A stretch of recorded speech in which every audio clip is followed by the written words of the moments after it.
Assalamualaikum warahmatullahi wabarakatuh.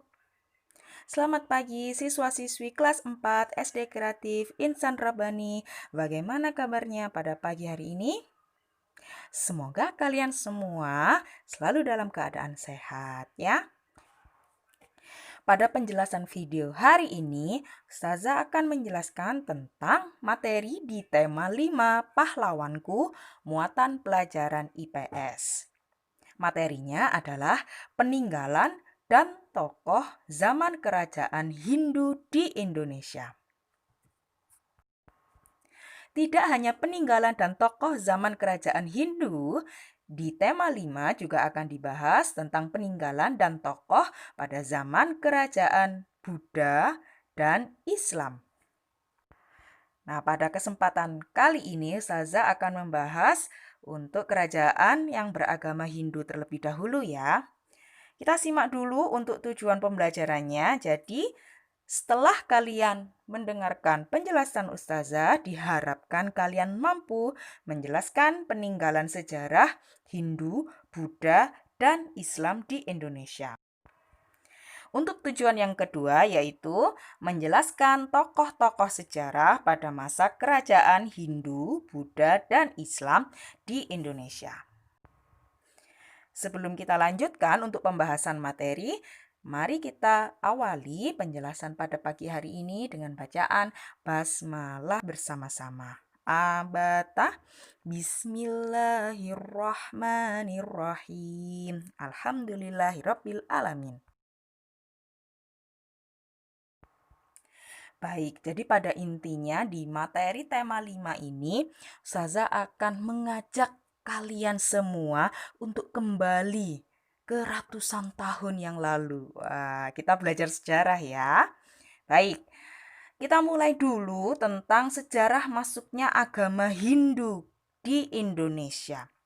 Jadi, agama pertama kali yang berkembang di Indonesia itu adalah agama Hindu ya. Nah, Ustazah singkat saja untuk penjelasan bagaimana agama Hindu bisa masuk di Indonesia. Ustazah buatkan tabel seperti ini sehingga kalian akan mudah memahaminya.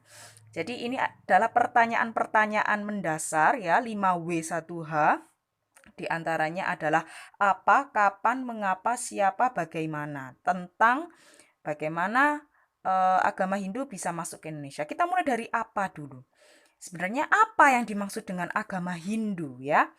Jadi, agama Hindu itu adalah perpaduan antara kebudayaan bangsa Arya dengan budaya bangsa Dravida. Bangsa Dravida sendiri adalah penduduk asli kebudayaan lembah Indus di India. Nah, agama Hindu ini bersifat politeisme, yaitu percaya pada banyak dewa.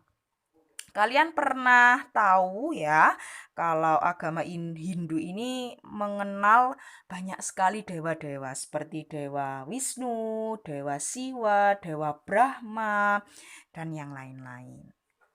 Kemudian, kapan agama Hindu ini masuk di Indonesia? Jadi, agama Hindu masuk ke Indonesia itu sekitar abad keempat Masehi. Ya. Kemudian mengapa agama Hindu itu kok bisa masuk ke Indonesia? Jadi tujuan para penyebar agama Hindu itu untuk menyebarkan agama ke seluruh penjuru dunia pada waktu itu adalah untuk menyebarkan ajaran dan kebudayaan agama Hindu itu sendiri. Nah, ini pertanyaan selanjutnya. Siapa yang menyebarkan agama Hindu? Yang menyebarkan agama Hindu adalah para penyiar agama Hindu. Seperti pemuka agama begitu ya, dalam semua yang kalian pahami begitu ya. Kemudian, nah ini yang paling penting, bagaimana agama Hindu itu bisa masuk ke Indonesia. Jadi agama Hindu itu bisa masuk ke Indonesia lewat 2 jalur ya. Jalur yang pertama adalah jalur laut, yaitu melalui kapal pedagang. Jadi pada zaman dulu itu pedagang ini melakukan misi perdagangan hingga ke berbagai negara. Jadi rutenya pada saat itu adalah asal mulanya agama Hindu kan dari India. Jadi kapal itu berlayar dari India kemudian menuju Myanmar, kemudian menuju Thailand, dan kemudian selanjutnya ke Semenanjung Malaya. Semenanjung Malaya itu sekarang ini Malaysia ya. Kemudian sampailah di Indonesia. Nah, jalur yang kedua yaitu jalur darat. Jalur darat ini berarti juga melalui pedagang, dibawa oleh mengikuti jalur perdagangan juga yang tidak melalui laut tentunya ya, lewat jalur darat. Ini ada yang dikenal dengan nama jalur sutra. Nah, jalur sutra ini dimulai dari mana? Jalur sutra ini dimulai dari India, asal mula agama Hindu sekali lagi. Kemudian menuju ke Bangladesh, kemudian menuju ke Myanmar, kemudian ke Thailand, ke Semenanjung Malaya, dan sampailah di Indonesia. Hampir-hampir sama, sedikit mirip rutenya, tetapi yang membedakan adalah lewat laut, lewat jalur laut atau jalur darat, begitu ya. Jadi ini adalah sejarah masuknya agama Hindu ke Indonesia. Karena semakin menyebarnya agama Hindu di Indonesia pada saat itu, akhirnya mempengaruhi tatanan budaya masyarakat Indonesia ya. Sehingga akan muncul kerajaan-kerajaan yang bercorak agama Hindu. Oke, nah ini adalah macam-macam kerajaan Hindu dan peninggalannya di Indonesia. Ada 6 ya. Yang pertama ini dimulai dari kerajaan Kutai, kemudian kerajaan Tarumanegara, kerajaan Majapahit, kerajaan Mataram Hindu, kerajaan Kediri, dan kerajaan Singosari. Dari nomor 2 dan 6 itu kerajaan dari Tarumanegara sampai Singosari ini berada di Pulau Jawa. Sedangkan 1 di kerajaan Kutai ini di Pulau Kalimantan. Kita bahas setelah ini ya. Nah, yang Ustazah Novi bahas ini nanti hanya 3 kerajaan. Yang pertama kerajaan Kutai, yang kedua Tarumanegara, dan Majapahit. Oke, kita mulai dari kerajaan Kutai. Nah, ini yang paling penting ya. Kerajaan Kutai itu merupakan kerajaan Hindu tertua di Indonesia yang berdiri sekitar tahun 400 Masehi. Ya, jadi kerajaan Kutai itu kerajaan Hindu tertua sekaligus pertama yang berdiri di Indonesia. Oke, kita mulai dari letaknya. Di mana letaknya kerajaan Kutai?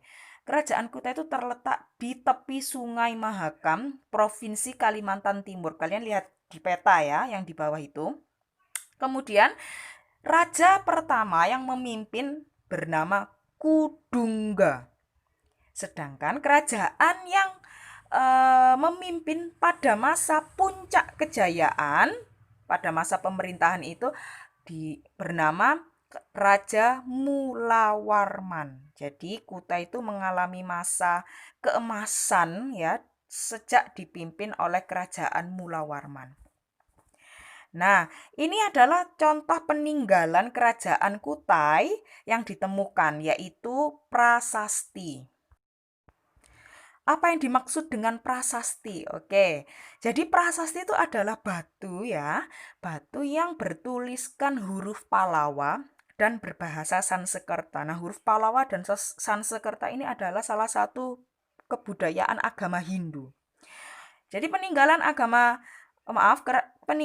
kerajaan Kutai itu adalah prasasti yang berbentuk yupa.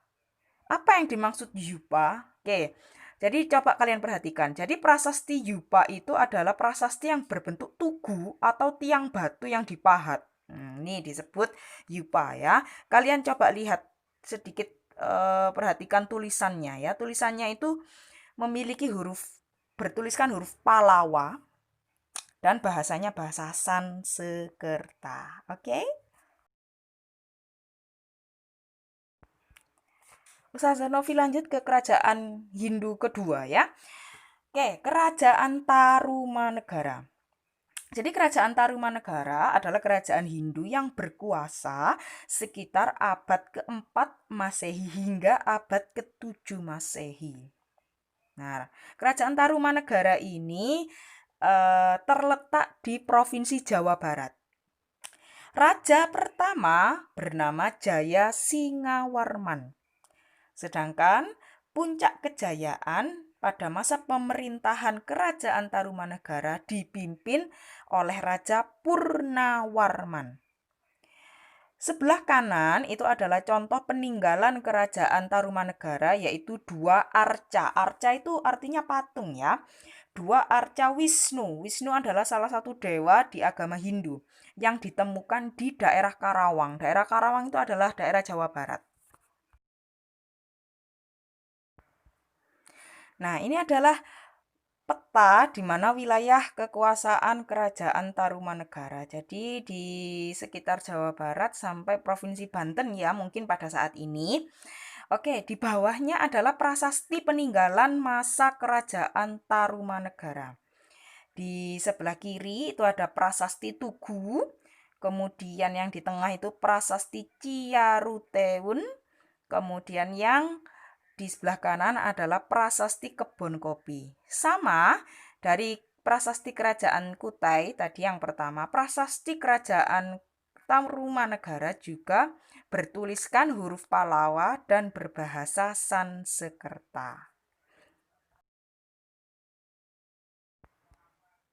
Oke, kita lanjut ke kerajaan yang ketiga, yaitu Kerajaan Majapahit.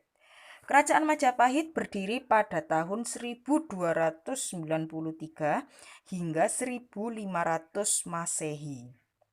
Oke, coba kalian perhatikan. Jadi Kerajaan Majapahit ini terletak di Provinsi Jawa Timur, tepatnya di Trowulan, Mojokerto. Oke, nah Kerajaan Majapahit ini pertama kali dipimpin oleh Raden Wijaya. Nama rajanya adalah Raden Wijaya. Nah, kemudian Kerajaan Majapahit mengalami masa kejayaan, puncak kejayaan itu pada masa pemerintahan Raja Hayam Wuruk didampingi oleh Patih Gajah Mada. Kalian coba lihat di atas itu adalah contoh peninggalan Kerajaan Majapahit berupa patung Patih Gajah Mada yang berada di Museum Trowulan, Mojokerto, Jawa Timur. Sampai saat ini masih ada di Museum Trowulan, Mojokerto ya.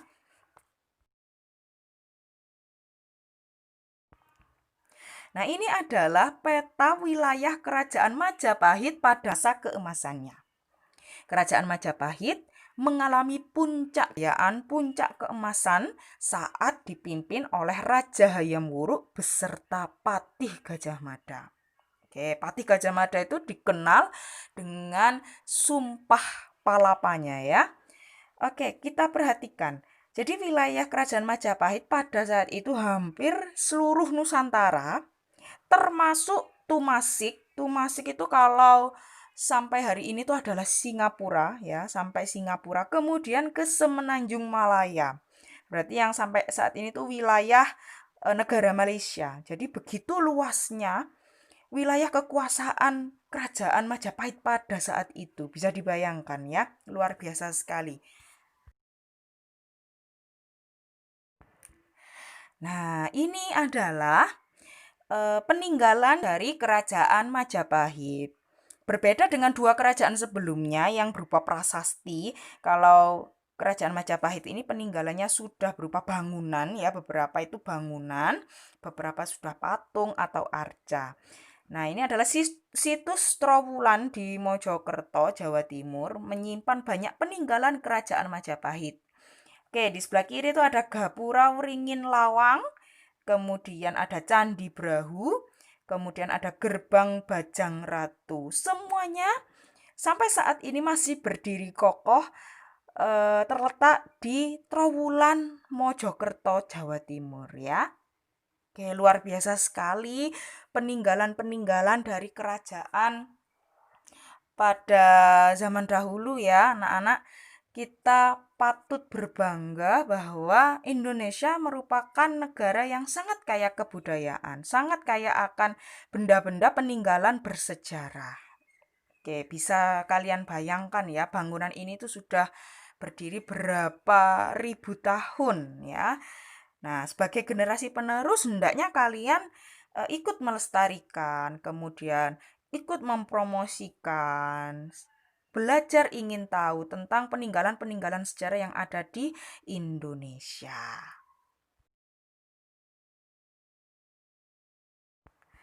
Terima kasih sudah menyimak penjelasan dari Ustazah Novi. Sampai ketemu lagi di penjelasan tentang peninggalan kerajaan Buddha dan peninggalan kerajaan Islam pada video selanjutnya. Oke, jangan lupa tetap semangat belajar, tetap jaga kesehatan. Jika ada pertanyaan, silahkan japri Ustazah Novi, tanya di Ustazah Novi. Oke, terima kasih. Wassalamualaikum warahmatullahi wabarakatuh.